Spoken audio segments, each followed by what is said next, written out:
Foundation chain എങ്ങനെയാണ് ചെയ്യേണ്ടതെന്ന് നോക്കാം. ഫൗണ്ടേഷൻ ചെയിൻ ചെയ്യുന്നതിനായിട്ട് ഫസ്റ്റ് ഒരു സ്ലിപ്പ് നോട്ട് ഇടേണ്ടതായിട്ടുണ്ട്. ഈ സ്ലിപ്പ് നോട്ടിൻ്റെ പ്രത്യേകത നമ്മൾ ഊരിയെടുത്താൽ അതൊരു കടുങ്കട്ടായിരിക്കത്തില്ല, നമുക്ക് അഴിച്ചെടുക്കാൻ പറ്റുന്നതാണ്. സോ സ്ലിപ്പ് നോട്ട് ഇടുന്നതിനായിട്ട് ഞാൻ ചെയ്യുന്ന ടെക്നിക്ക് ടെയിൽ എൻഡ് മീൻസ് ഒരു യാൺ എടുക്കുകയാണെങ്കിൽ this is the tail end and the others are the working end. അതിൻ്റെ അറ്റമാണ് ടെയിൽ എൻഡ്. സോ ഈ ടെയിൽ എൻഡ് വർക്കിംഗ് എൻഡിൻ്റെ മുകളിലൂടെ ജസ്റ്റ് പാസ് ചെയ്യുക. ഒരു ലൂപ്പ് ഇവിടെ കിട്ടുന്നതാണ്. ദെൻ ഈ ലൂപ്പ് വർക്കിംഗ് എൻഡിലേക്ക് ഫോൾഡ് ചെയ്യുക.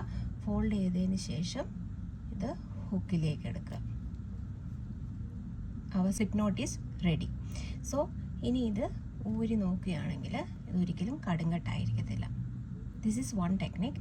അതർ ടെക്നിക് ഈസ് നമ്മുടെ നോൺ ഡൊമിനൻ്റ് ഹാൻഡിൽ നമ്മൾ ടെയിൽ എൻഡ് വെച്ചിരിക്കുകയാണ്. എന്നിട്ട് വർക്കിംഗ് എൻഡ് ടെയിൽ എൻഡിനെ ചുറ്റി കൊണ്ടുവരിക. അതിനുശേഷം ഉള്ളിലൂടെ ചുറ്റി എടുക്കുക. ജസ്റ്റ് ഇങ്ങനെ കീപ്പ് ചെയ്താൽ മതി.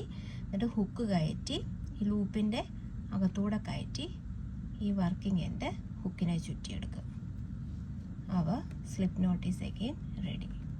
ഇതിപ്പോൾ അഴിച്ചു നോക്കിയാലും ഇത് കടുങ്കട്ടല്ല. Any technique you can use, only slip knot ആയിരിക്കണം നമ്മുടെ ചെയിൻ്റെ ബിഗിനിങ്. കടുങ്കട്ടിട്ട് ഒരിക്കലും സ്റ്റാർട്ട് ചെയ്യരുത്. ഓക്കെ. ഇനി ഫൗണ്ടേഷൻ ചെയിൻ ചെയ്യുന്നതിനായിട്ട് സ്ലിപ്പ് നോട്ട് ഇട്ടതിന് ശേഷം yarn over and pull through this loop. Okay. യാണ് ഹുക്കിനെ ചുറ്റുക, ഈ ലൂപ്പിലൂടെ വലിച്ചെടുക്കുക. ഇത്രയേ ഉള്ളൂ. നമ്മുടെ ചെയിൻസ് ഇവിടെ ഫോം ചെയ്തുകൊണ്ടിരിക്കുകയാണ്.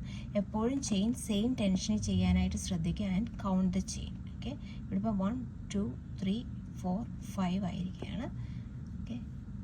6 7 8 9 10.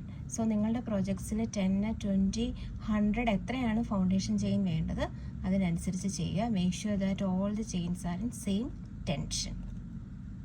ഓക്കെ. സോ ഇത് മനസ്സിലായി എന്ന് വിചാരിക്കുന്നു.